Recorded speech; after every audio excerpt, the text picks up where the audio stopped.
Welcome to రాజనీతి.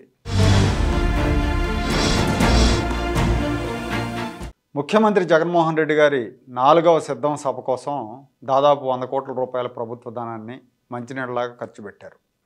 మొత్తం 4 సభలు కూడా రాజకీయ ప్రచారం కోసం ఏర్పాటు చేసినవే. ఒక్కో సభకు దాదాపు 100 కోట్లు ఖర్చు అని, 4 సభల మీద 400-500 కోట్లు ఖర్చు. కానీ వీటికైన ఖర్చు ఆ పార్టీ పెట్టుకోలేదు, ప్రభుత్వ ఖజానా నుంచే చెల్లించారు. ఆఖరిదైన 4వ సభను 15 లక్షల మందితో భారీగా నిర్వహించి ఎన్నికల షెడ్యూల్ రాబోయే ముందు కార్యకర్తల ఉత్సాహాన్ని పెంచాలని ప్రయత్నించారు. దీనికోసం సర్వశక్తులు అధికారాలు ఒడ్డారు. అయినా జనం అనుకున్నంతగా హాజరు కాలేదు. ప్రభుత్వం మీద జనంలో ఉన్న అసంతృప్తితో పాటు స్థానికంగా ఉన్న నాయకుల సహాయ నిరాకరణ వల్ల సభ ఫెయిల్ అయింది. జన సమీకరణ కోసం ఎన్ని ప్రయత్నాలు చేసినా విఫలమయ్యాయి. 500-600 ఓట్లున్న గ్రామాలకు కూడా 2 బస్సులు పంపించారు.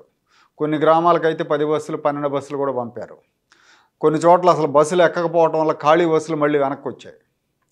శ్రీకాకుళం జిల్లా నుంచి ఉమ్మడి శ్రీకాకుళం జిల్లా నుంచి ఉమ్మడి చిత్తూరు జిల్లా వరకు ఉన్న ఆర్టీసీ డిపోలకు చెందిన దాదాపు 2000 బస్సులు, 2000 పైచిలకు బస్సులని జనాన్ని తరలించడానికి వాడారు. ఇక్కడ ఇంకో వింత ఏంటంటే ప్రకాశం జిల్లాలో జనాన్ని తరలించడానికి కాకినాడ రాజమండ్రి డిపో బస్సులను వాడారు. అదే ప్రకాశం జిల్లాలో అద్దంకి ఒంగోలు డిపో బస్సులనేమో పల్నాడు జిల్లాలో గురజాల మాచర్ల నుంచి జనాన్ని తరలించడానికి వాడారు. ఎక్కడ బస్సులతో అక్కడ జనాన్ని తరలిస్తే కనీసం డీజిల్ వినియోగం తగ్గేది, డీజిల్ ఖర్చు తగ్గేది. వీళ్ళు చేసిన పనికి, తొగ్లక్ పనికి ఆ బస్సులు 4 సార్లు తిరిగాయి. కాకినాడ డిపో బస్సు అద్దంకి నియోజకవర్గంలో గ్రామాలకు వెళ్ళి అక్కడ ఉన్న వాళ్ళని జనాన్ని సభా వేదిక దగ్గరకు తీసుకొచ్చి మళ్ళీ సభ అయిపోయాక మళ్ళీ వెనక్కి తిరిగి గ్రామానికి తీసుకెళ్ళి దించి మళ్ళీ తిరిగి కాకినాడ డిపోకి వెళ్ళాలి. అదే అద్దంకి డిపో ఒంగోలు డిపో బస్సులు అయితే ఇక్కడ వాళ్ళని ఇక్కడే తీసుకెళ్లే అవకాశం ఉంటుంది కాబట్టి డీజిల్ ఖర్చు తగ్గేది. ఈ ఆర్టీసీ బస్సులు కాక ఉమ్మడి ప్రకాశం గుంటూరు జిల్లాలో స్కూల్ బస్సులను కూడా వాడారు. వేలాది బస్సులు, దాదాపు 4000-5000 బస్సులు వాడారని చెప్పి అంటున్నారు. 40 నుంచి 50 మంది పట్టే బస్సుల్లో కేవలం 10 మంది, 5 మంది, 15 మందితో బస్సులు నడిపారు. బస్సు ఎక్కిన వాళ్ళకి ఒక్కొక్కళ్ళకి 500 రూపాయలు, ఒక పలావ్ ప్యాకెట్, ఒక మద్యం బాటిల్ ఇచ్చారు. బస్సులు కదిలే బారులాగా మారాయి. నిన్న ఆదివారం నేషనల్ హైవే మీద, కలకత్తా చెన్నై హైవే మీద బస్సులను చూస్తే బస్సుల్లో జనాలు విచ్చలవిడిగా మద్యం తాగుతూ కనిపించారు. మద్యం తాగని వాళ్ళకి 1000 రూపాయలు ఇచ్చారు. జన సమీకరణకు సామధాన భేద దండోపాయాలు ప్రయోగించారు. వాలంటీర్లను వాడారు. సభకు రాని వాళ్ళని బెదిరించారు. ఈ వాలంటీర్లు మీ పథకాలు పోతాయి, మీకు వచ్చే పెన్షన్లు పోతాయి అని చెప్పి రాని వాళ్ళ మీద కొన్ని చోట్ల దాడులు చేశారు.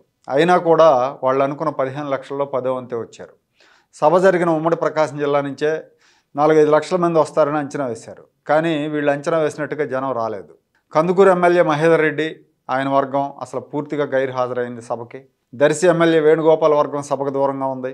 కొండేపి, సంతనూతలపాడు నియోజకవర్గాల్లో కొత్త ఇన్ఛార్జీల మీద బాగా వ్యతిరేకత ఉంది. పాత ఇన్ఛార్జీలు సహకరించలేదు కాబట్టి అక్కడి నుంచి జనం పెద్దగా రాలేదు. అద్దంకి, పర్చూరు, చీరాల నియోజకవర్గాల నుంచి బాగా జనాలు వస్తారనుకున్నారు. అక్కడి నుంచి కూడా జనం రాలేదు, అనుకున్నంతగా రాలేదు. వైసీపీ ఒంగోలు ఎంపీ అభ్యర్థి చెవిరెడ్డి భాస్కర్ రెడ్డి మాత్రం జనాన్ని తరలించడంలో కొంతవరకు సక్సెస్ అయ్యాడు. అది కూడా లేకపోతే పరిస్థితి ఇంకా దారుణంగా ఉండేది. నిజానికి ఒంగోలు నుంచి సభావేదిక దాకా మొత్తం రోడ్ల నిండా, హైవేల పక్కనంతా కూడా చెవిరెడ్డి కటౌట్లతో నింపేశారు. సభ జరిగిన మేదరమిట్ల గ్రామం సీఎం సొంత బాబాయ్ వైవి సుబ్బారెడ్డి సొంత గ్రామం అయినప్పటికి కూడా ఆయన ఫ్లెక్సీలు కానీ కటౌట్లు పెద్దగా కనపడలేదు రోడ్ల పక్కన.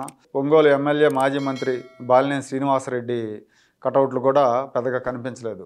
శ్రీనివాసరెడ్డి కూడా అంత ఉత్సాహంగా దీనిలో పాల్గొన్నట్టు మనకు కనపడలేదు, ఆయన కానీ ఆయన వర్గం కానీ. మొత్తం మీద వైసీపీ తన అంగబలాన్ని, అర్ధబలాన్ని, ప్రభుత్వ వ్యవస్థలను ఎంత దుర్వినియోగం చేసినా కూడా జనం స్పందన మాత్రం మన ముఖ్యమంత్రి గారి ప్రసంగం లాగానే, నిన్న సభలో చేసిన ప్రసంగం లాగానే పేలవంగా ఉంది. ఉత్సాహాన్ని ఇస్తుంది అనుకున్న సిద్ధం సభ ఫెయిల్ అవడంతో వైసీపీ లీడర్లు నిరాశలో పడిపోయారు.